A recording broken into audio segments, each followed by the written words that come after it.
Tayo po ay manalangin. Let's pray. Panginoon, ihanda mo po ang aming isipan, ang aming puso, ipaliwanag mo po sa amin ang iyong mga salita, handa po kaming makinig. Patnubayan kami ng iyong Holy Spirit, patawarin, linisin po kami. At sa mga oras na ito, makita po namin at pahalagahan yung pinakamahalagang bagay na nasa amin, Panginoon. Turuan mo po kami, handa po kaming matuto sa iyo, Panginoon. In Jesus' name, Amen. Palakpakan natin ang Panginoon. Salamat doon sa nag-special number kanina, si Gia. So, praise God. Maganda yung message nung awit, ano? At isa yan sa babanggiting natin mamaya.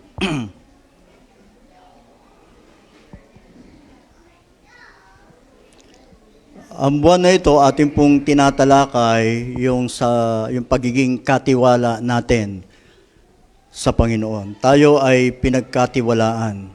So last Sunday, ang ating diniscuss ay tungkol sa ating buhay. Pinagkatiwalaan tayo ng buhay ng Panginoon. So making the most of your life. Yun po yung ating pinag-aralan last Sunday. Ngayon naman, bukod doon sa buhay, ito yung ating pag-aaralan, isa sa pinakamahalagang bagay, tulad ng binanggit natin nung nakaraan. Kaya nais ko po ito lagyan ng pamagat, hindi ko ito ipagpapalit. O hindi ko ipagpapalit. Dahil, ano yung hindi ko ipagpapalit? Ano yung wag nyo ipagpapalit? Ano? Na napakahalaga na nasa atin. Gaya nung binasa ng ating liturgist kanina sa Mark 8:36, sabi diyan, "For what shall it profit a man if he shall gain the whole world and lose his own soul?" Sa Tagalog, sapagkat ano nga ang mapapala ng isang tao, makamtan man niya ang buong daigdig kung mapapahamak naman ang kanyang sarili. So para bang mayroong pinagpipilian, lahat ng kayamanan sa mundo at yung iyong nasa iyo, walang iba kundi ang iyong kaluluwa. Maraming mahalagang bagay sa ibabaw ng mundo. Maraming bagay na mamahaling kotse, mamahaling alahas, mamahaling damit, lahat ng bagay na mahal, yung iba alam natin yon. Pero sabi nga, meron pang pinakamahal dyan, walang iba kundi yung ating kaluluwa. Pinakamahalaga sa lahat yan. Kaya nga, sabi nga pahalagahan ang kaluluwang napakahalaga. Basahin natin lahat. Pahalagahan ang kaluluwang napakahalaga.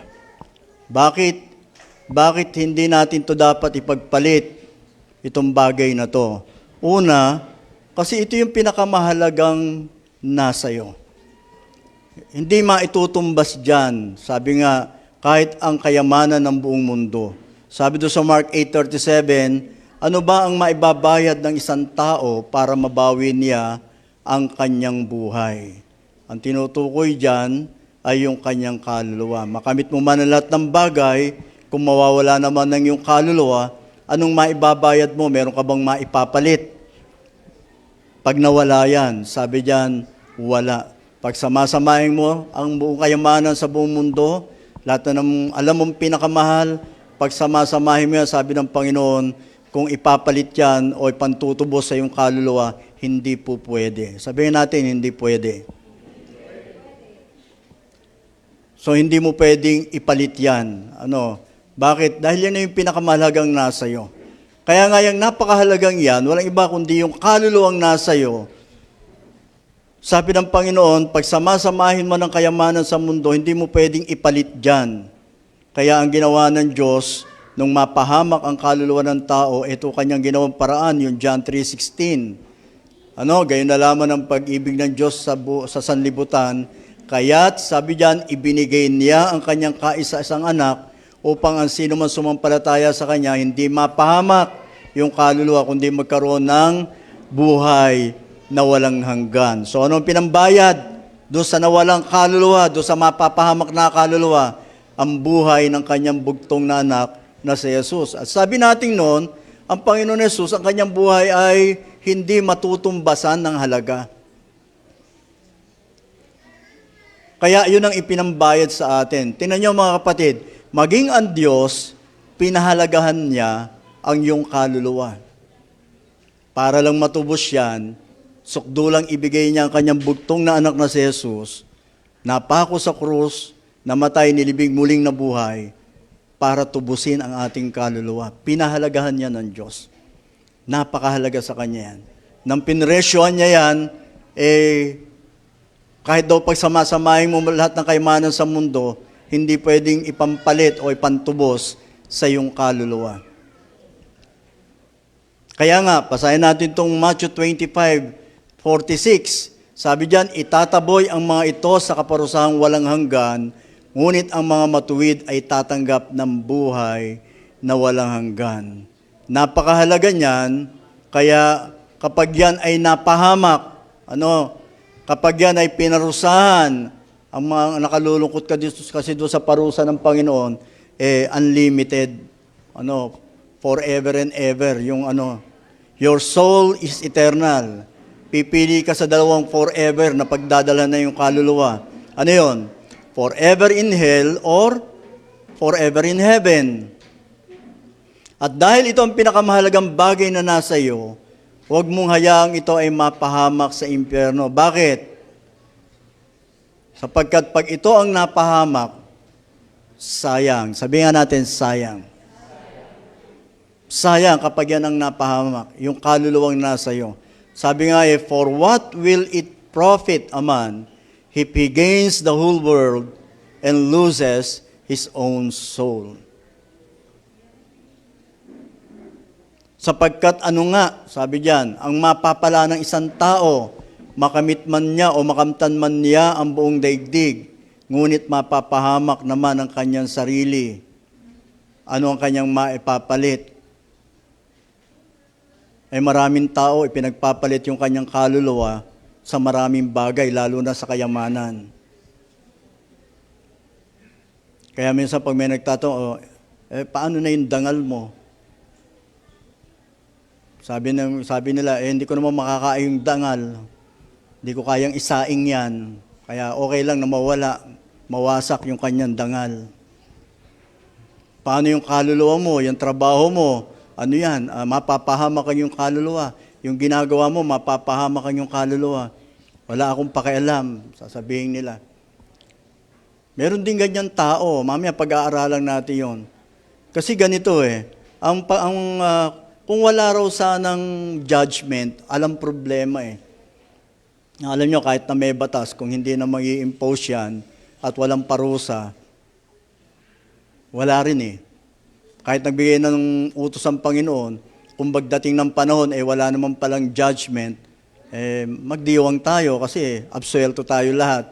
Kaya lang, katotohanan, ito sa Hebrews chapter 9, verse 27, and just as it is appointed for man to die once, and after that comes judgment. Pagkatapos ng kamatayan, ano sabi diyan? Ilang beses mamamatay? Isa lang. Isang beses ka lang mamamatay, pagkatapos nun, judgment, may paghuhukom. Huhukuman tayo, depende sa ating ginawa. O dahil mayroong paghuhukom, dapat aware tayo doon. Dapat maliwanag sa ating yon. Yung kaluluwa na napakahalaga, dapat maging concern tayo ron. Merong isang tao sa Biblia na nung siya'y nabubuhay, parang wala lang. Parang lahat ng buhay niya umiikot doon sa kung paano mabubuhay yung kanyang katawan. Ala namang masama doon sa asikasuhin mo yung katawan mo. Sabi nga naman ng Panginoon, mas mahalaga ang katawan kaysa sa pagkain. So mahalaga rin yan. Pinahalaga ng Panginoon yan. Kaya lang merong mas mahalaga na dapat mong pahalagahan. Meron tao sa Biblia na inano lang niya yon, hindi niya nakita yon nung siya nabubuhay pa. Kilala niyo yung mayaman at si Lazaro. Tatandaan niyo yung kinuwento ng Panginoon Yesus tungkol doon sa mayaman at si Lazaro. Sabi ng iba, Pastor, yun naman, lang yun parable lang yun. Yung the rich man and Lazarus, hindi po yan parable. Kasi pag parable, wala hong pangalan ang karakter. Pero dito, mayroong pangalan yung isang karakter, si Lazaro. Si Lazarus. Ngayon, ito yung nangyari. Namatay yung dalawa, yung mayaman, dinala sa impyerno, doon sa pagdurusa, si Lazarus, dinala sa piling ni Abraham, doon sa langit. At habang yung mayaman ay nagdudusa doon sa impyerno, nakiusap siya kay Abraham. Ito yung sabi niya. At sinabi ng mayaman, habang siya nado sa impyerno, sabi niya, kung gayon po amang Abraham, ipinamamatin ko sa inyong papuntahin si Lazaro sa bahay ng aking ama sapagkat ako'y may 5 kapatid na lalaki. Pero bago niya sinabi to, ano yung unang request niya? Ang unang request kasi niya amang Abraham, pwede niyo po bang si Lazaro, katabi niyo naman pala dyan, papuntahin niyo dito. Kahit bigyan ako ng kahit ilang patak na tubig kasi uhaw na po ako dito. Sobrang uhaw ko na po dito. Kala niya pwede. Sabi ni Abraham, nung nasa lupa ka, nagpasasa ka Si Lazaro nagtiis. So tsaka isa pa, merong bangin sa pagitan natin. Hindi ko pwedeng papuntahin diyan. Si Lazarus. So sabi nung mayaman, sa isip siguro niya, nako, talaga palang kahit kaprasong ginhawa, wala dito sa impyerno. Kahit kaprasong maibsan yung kanyang uhaw, wala pala, hindi pala pwede. Eto ngayon, naisip niya yung kanyang mga kapatid. Bigla na lang nagkaroon ng concern sa kaluluwa ng kanyang mga kapatid. Sabi niya, kung ganun po, Abraham, sobrang hirap pala dito. Pinakikiusap ko po sa inyo, papuntahin niyo si Lazaro sa bahay ng aking ama sapagkat ako'y may 5 kapatid na lalaki. Sabi niya, paparoonin nga ninyo siya upang babalaan sila at nang hindi sila humantong sa dakong ito ng pagdurusa. Tingnan niyo mga kapatid, nung maisip niya, nung magkaroon siya ng concern, nung magkaroon siya ng malasakit sa kaluluwa ng tao, wala na. Nung malaman, totoo pala may impyerno. Alam niyo, yung impyerno, minsan ibang tao hindi naniniwala, kala nila alamat lang yun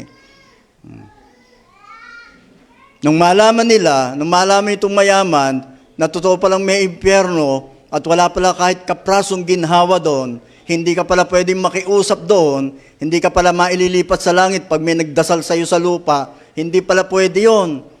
Naisip niya ngayon yung kanya 5 kapatid. Teka, paano yung 5 kapatid ko? Para sigurado niya na yung kapatid niya na 5, doon din ang punta. Bakit kaya? Ba't parang sure siya na yung mga 5 kapatid niya, doon din ang punta sa kinalalagyan niya? Siguro alam din niya, yung kanya 5 kapatid, wala rin concern sa kanilang kaluluwa. Kagaya rin niya. Kaya sabi niya, papuntahin niyo po. Alam ko, pupunta dito yun Dito rin mapupunta yun Kaya nga merong isang pastor nang ginawa niya itong sermon na ito, ang pamagat, The Man Who Hates Family Reunion.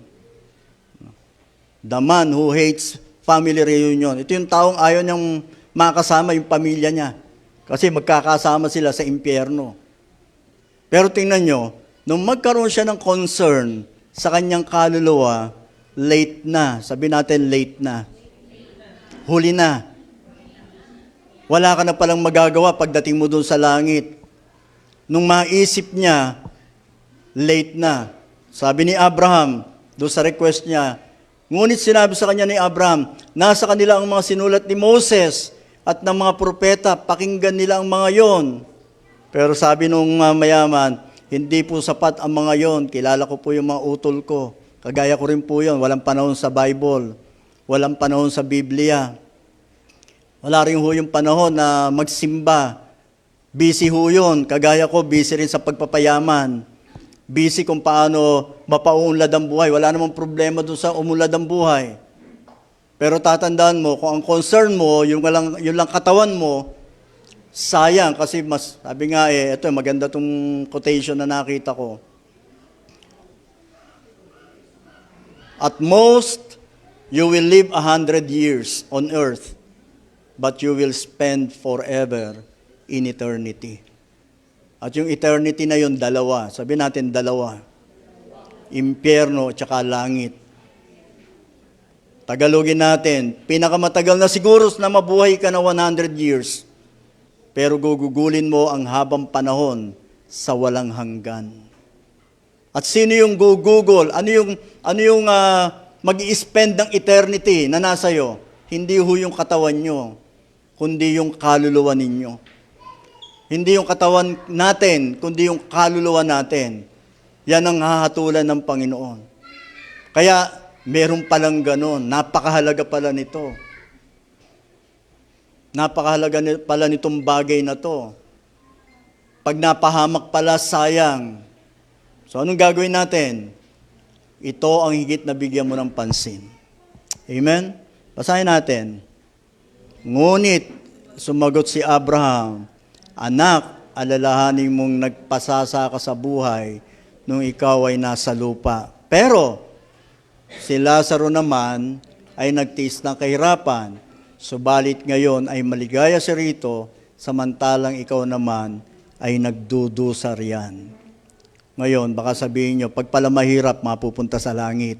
Pag pala nagdudusa dito sa lupa, sa langit mapupunta. Hindi po yon. Linawin po natin yan. Yung mayaman kasi, sabi rito, nagpasasa ka sa buhay nung ikaw ay nasa lupa. Wala kang concern sa iyong kaluluwa. Baka nga hindi ito nagsisimba. Baka nga ito hindi nagbabasa ng Biblia. Baka nga ito hindi nakikinig ng salita ng Diyos. Kaya ngayong umaga, gusto ko ulit kayong i-congratulate.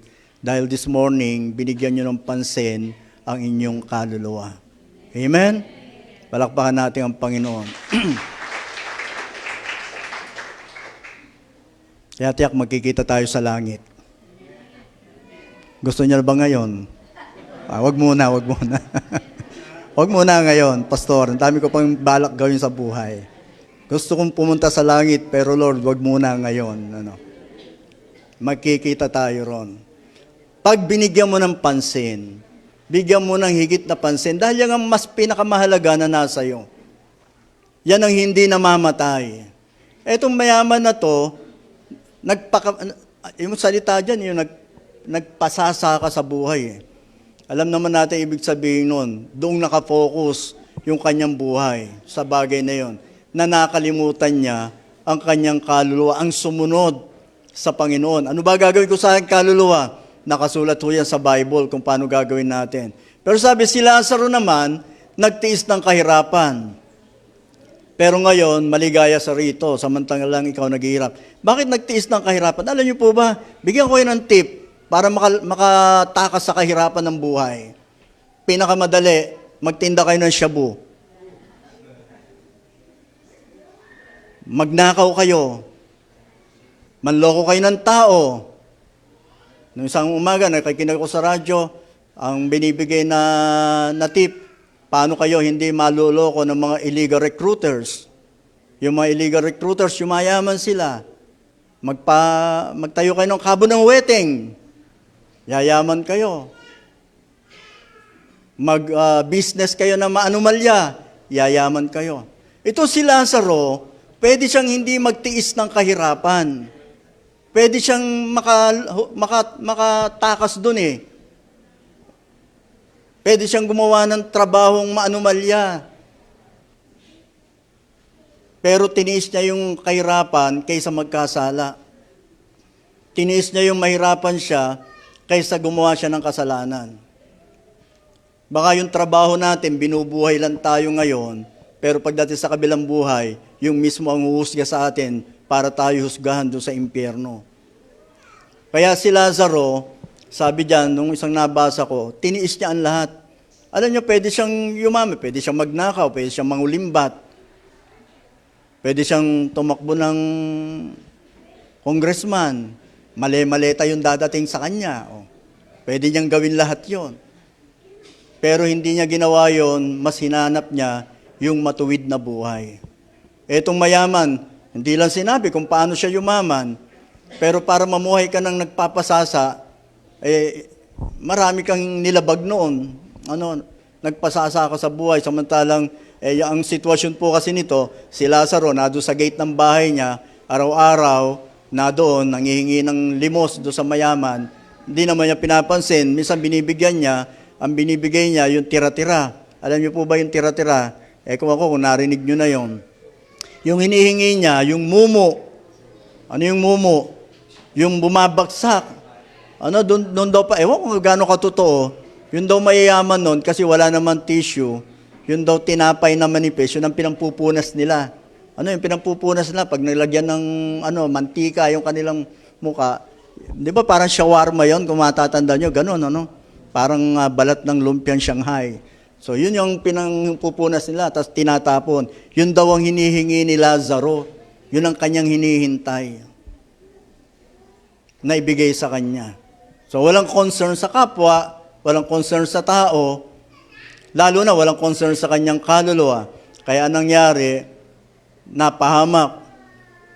Ang binigyan niya ng pansin, yun lang kanyang katawan, nakalimutan niya may kaluluwa siya. Sabi mo nga sa katabi mo, may kaluluwa ka. Minsan nagagalit ang misis mo, asawa mo, wala ka talagang kaluluwa. Ano, nawawala mo. Hindi, kaya sabihin niya, kahit murahin ka, wala kang kaluluwa, wala, meron ka. Nasa iyo yan. Ang problema, pag hindi natin yan binigyan ng pansin, pwede yung mapahamak. Kung ang Diyos nga concern sa kaluluwa mo, sa kaluluwa ng ibang tao, bakit hindi ikaw? Kaya ang pinaka-last resort niya, sabi niya, papuntahin niyo na lang, Panginoon, si Lazaro, sa bahay ng aking ama, meron ko 5 kapatid doon, para pagdating doon, upang babalaan sila na hindi sila umanton sa dakong ito ng pagdurusa. Alam niyo, kung po pwede lang sana na itong mayaman na to, siya na yung bumaba doon, ba't kaya hindi yung ni-request niya? Amang Abraham, pwede bang bigyan niyo ako ng kahit na 1 araw lang, ibalik niyo ako doon sa lupa, pupuntahan ko yung mga kapatid ko, sasabihin ko, may impyerno, magpakatino na kayo, ayusin niyo na yung buhay niyo, may kaluluwa kayo, dadaling doon. Ba't kaya hindi na lang siya ang nagpresenta sa inyong palagay? Ba't hindi na lang kaya siya? Hindi siya paniniwalaan. Nagjo-joke ka lang. Nagjo-joke ka lang. Natatanda niyo si Lot? Si Lot, nung gugunawing na yung Sodoma at Gomora, sabi ng anghel, Lot, gugunawing na to Sodoma at Gomora, punta mo na yung mga kaibigan mo, mga kamag-anak mo, sabihin mo, magpapaulan kami ng apoy dito. Gugunawin to lugar na to. Aba, nang sinabi ni Lot, pinuntahan niya yung kanyang mga best, yung kanyang mga friends. Ano reaction ng mga friends niya? Nagjo-joke ka lang. Ngayon lang namin narinig na nagganyan ka, parang hindi naman totoo. Ano? Kaya pag hindi nating naging lifestyle yon, mahirapan tayong paniwalaan ng tao. Itong mayaman na to, siguro pag ako, hindi ako paniniwalaan. Pag kaya si Lazaro, makasakaling paniwalaan kasi alam ng mga tao, matuwid ang buhay nito eh. Ako, baluktot ang buhay ko, baka hindi ako paniwalaan.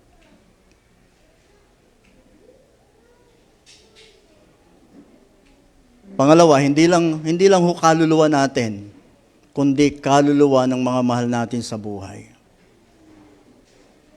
Kung ang isang kaluluwa ay kasing halaga ng higit pa sa kayamanan ng buong mundo, pag nadala mo yan sa Panginoon, parang higit mo pa tumama sa loto niyan.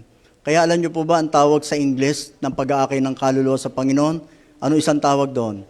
Soul winning. Sabihin natin, soul winning.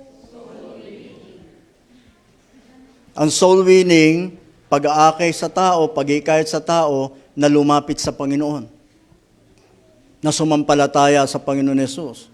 Ang tawag doon, soul winning. Yung kaluluwa niya, nakuha mo. Nadala mo sa Panginoon. Kaya sa Thursday, meron po tayong seminar ng BMW. Yung ating personal witnessing seminar.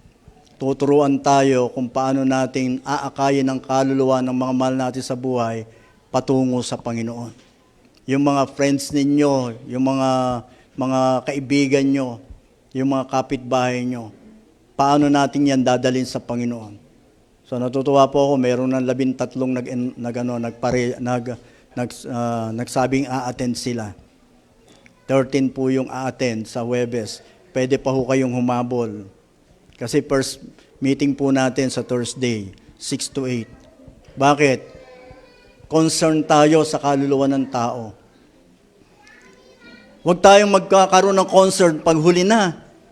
Pag nandun na tayo sa kabilang buhay, tsaka nyo na maiisip yung kuya nyo, yung ate nyo, naku, totoo palang may impyerno. At saka tayo gagawa ng parang, wala na, kahit anong dasal ang gawin mo doon, wala na mangyayari doon. Mapapahamak at mapapahamak sila. Ngayon ang panahon, pwede mo silang sabihan. Amen? Ngayon ang panahon na pwede mo silang ipanalangin. Ngayon ang panahon na pwede mong ipakita kung ano ang taong mayroong pananampalataya. Ngayon ang panahon para tayo mag-ilaw at maging asin sa kanila. Ngayon ang panahon para sila'y akayin sa Panginoon. Ito yung time. Huwag natin hintayin yung time na wala na. Late na, tsaka tayo magkakaroon ng concern. Ngayon pa lang, magkaroon na tayo ng concern sa kanila. Amen? At hindi namang mahirap yon, kasi pag-aaralan natin. Kaya nga pag-aaralan. Siguro iniisip natin, Pastor, paano yun? Parang ang hirap yata nun. Kaya nga pag-aaralan. Yun naman piloto, bago naging piloto yan, hindi naman marunong magpaandar ng eroplano yan. Bakit ngayon marunong na? Nag-aral. Lahat ng profesyon. Siyempre, hindi ka marunong manggamot. Nag-aral ka ng 10 taon, doktor ka na. Alam mo na yon. Lahat ng bagay na pag-aaralan. Amen? Kung lahat ay napag-aaralan, nagbibigay tayo ng panahon. Sabi ko nga, pag nag-uusap nga kami, yung ang doktor, 10 taong mag-aaral, ang kanyang ililigtas yung katawan ng tao. Tayo mag-aaral, ang ililigtas natin yung kaluluwa ng tao. Sasabihin niya, baka hindi sila maniwala. Ikaw nga naniwala eh. Di ba naisip yun? Ako baka hindi nila ako paniwalaan. Ikaw nga naniwala, kaya narito ka eh. Di ba? Ikaw mismo naniwala ka doon sa gospel, kaya ka nga narito eh. Bakit hindi sila? O paano ka nakakilala sa Panginoon? Sabi natin noong isang linggo, may nag-invite sa inyo. Di ba? Ayaw kayo mayin, baka hindi maniwala. Pag di naniwala, di okay. Marami naman tao. Ilan na ba populasyon ng Pilipinas? Ilan na? 100. Yung latest kasi, 120 eh. 120 million. Ewan ko lang kung ilang na ngayon. Kaya pag merong isa na hindi naniwala, meron pang 119 something ganyan na tao. Marami kang pwedeng dalhin sa Panginoon. Isa-isa lang. Kahit pa isa-isa lang. Sabi ko nga kung kayo mag-aakay ng kaluluwa, isang taon, sinimulan nyo yan, ang edad nyo ay 20 o 30. Pag edad nyo ng 70, merong 40 kaluluwang nadala kayo sa Panginoon. Isa lang yon sa isang taon. Ipagpe-pray natin. Pakita nyo kung ano ang buhay ng isang Kristiyano. Akayin sa Panginoon. Dalhin sa Panginoon. Hindi po ako marunong mag-share. Umattend ka ng BMW seminar natin sa Thursday. Wala po akong panahon. O sige, mag-invite ka na lang. Yun na lang gawin mo. Pagdating dito, bahala na kami. Maraming paraan. Kasi sayang, pag nadun na tayo sa kabilang buhay, tsaka tayo magkakaroon ng concern sa kaluluwa ng ating mga mahal sa buhay, late na yon. Late na, sayang. Dahil yung palang kaluluwa, yung pinakamahalagang bagay na nasa tao, na pinahalagahan din ng Diyos. Meron tanong dito ang Panginoon eh. Hindi ba't ang buhay ay higit na mahalaga kaysa pagkain at ang katawan kaysa damit? Alam niyo yung buhay, tinatranslate din yan sa kaluluwa. Kaya kung sasabihin natin sa ibang translation, hindi ba't ang kaluluwa ay higit na mahalaga kaysa pagkain at ang katawan kaysa damit? So kung pinakakain natin ang ating katawan, kung yan ay dinadamitan natin, ganun din ang gawin natin sa ating kaluluwa. O ngayong umaga, pinakakain natin ang ating kaluluwa. Amen? sana nabubusog kayo. Pag hindi kayo nabusog, marami hong drive-thru. Sa YouTube, maraming drive-thru.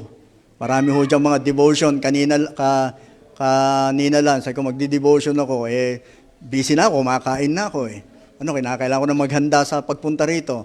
Ang devotion ko, yung sa YouTube, meron dyang audio devotional, So yun, pinapakinggan ko yun.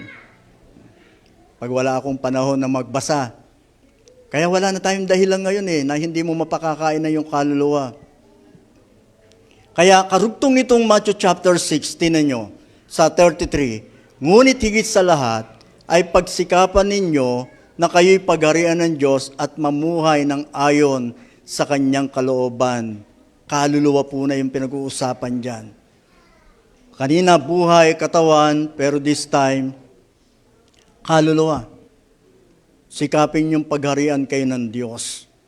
Bigyan natin ng pansin yung kaluluwang napakahalaga na binigay sa atin ng Panginoon. Ngayon, pastor, ako talaga napakakain ko kaluluwa ko. Paano yung ibang tao? Paano yung kaluluwa ng asawa mo, ng anak mo, ng kaibigan mo, ng kapitbahay mo, kasamahan mo sa trabaho? Wag mo namang kasi minsan kaya tayo nabibigatan, iniisip nyo, yung buong kasama nyo sa opisina, dali nyo sa Panginoon.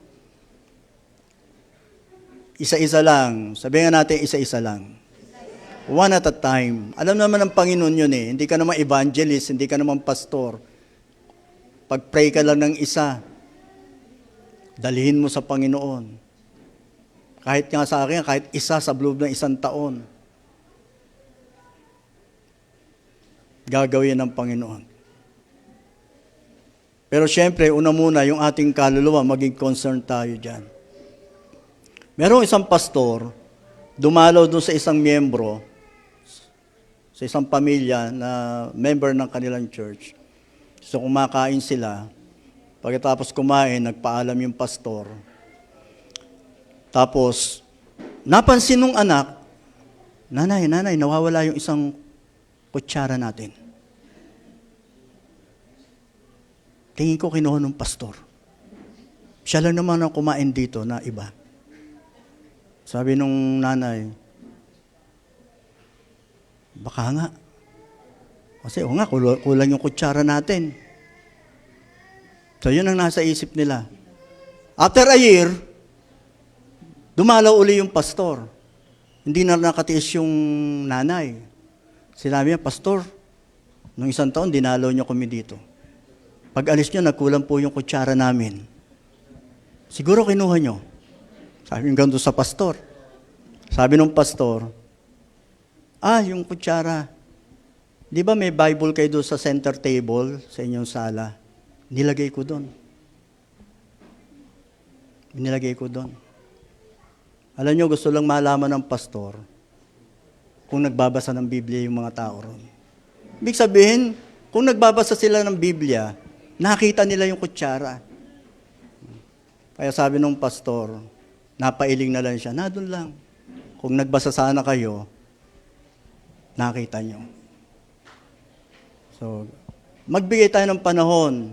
Sabi mismo ng Panginoon Yesus, sapagkat hindi lang sa tinapay nabubuhay ang tao, kundi saan? Kundi sa bawat salita ng Diyos na namumutawi sa kanyang mga labi. At hindi lang tayo maging concern sa ating kaluluwa, kundi sa kaluluwa ng mga taong inilalapit sa atin ng Panginoon. Sabi nga dito sa isang quotation, how can you say that you want to spend eternity with God if you don't spend time with Him now? Huwag natin pagpalit yung ating kaluluwa sa kayamanan sapagkat ito ang pinakamahalagang nasa iyo. Ano pa? Pangalawa, ito ang kapag napahamak, sayang. Kasi hindi mo na pwedeng i-redeem. Ito ang higit na bigyan mo ng pansin. Lastly, tingnan nyo kung paano nyo binibigyan ng pansin ang inyong katawan. Kung paano nyo sinusuportahan ang inyong katawan. Hanggat mapagaganda nyo yan, pinagaganda nyo yan. Mahal ang rebound, pero kaya nyo yun eh.